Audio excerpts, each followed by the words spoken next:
அம்னோவில் இருந்து நீக்கப்பட்ட முன்னாள் சுகாதார அமைச்சர் கைரி ஜமாலுடன் மீண்டும் தாய் கட்சிக்கே திரும்புகிறார் என்பதை நம்பத்தகுந்த வட்டாரம் ஒன்று உறுதிப்படுத்தியிருக்கிறது.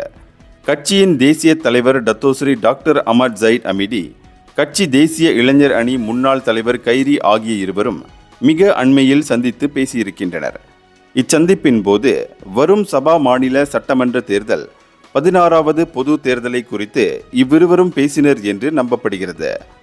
மேலும் தாய் கட்சிக்கு திரும்பும்படி கைரியை ஜயிட் அமிடி கேட்டுக்கொள்ள கைரியும் அந்த அழைப்பை ஏற்றுக்கொண்டார் என்று நம்பப்படுகிறது.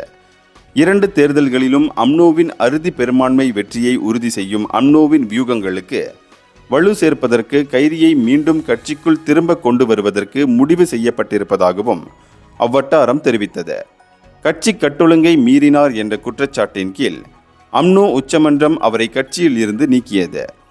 கடந்த 2023 நவம்பர் 28ஆம் தேதி இரவு மனாரா டத்தோ ஆனில் உள்ள அம்னோ தலைமையகத்தில் ஜயிட் அமிடி தலைமையில் கூடிய அம்னோ உச்சமன்றம் முன்னாள் ரம்பாவ் நாடாளுமன்ற உறுப்பினருமான கைரியை கட்சியில் இருந்து நீக்கியது. ஆனால் அண்மைய அரசியல் நகர்வில் கைரியை மீண்டும் கட்சிக்குள் கொண்டு வருவதற்குரிய முயற்சிகளை ஜயிட் அமிடி முன்னெடுத்திருக்கிறார். கைரியும் தாய் கட்சிக்கு திரும்புவதற்கு ஒப்புதல் தெரிவித்திருப்பதாகவும் இதன் தொடர்பான அறிவிப்பு விரைவில் வெளியாகும் என்றும் அந்த வட்டாரம் கூறியது. இந்தியர்களின் இதய குரல் மக்களோசை.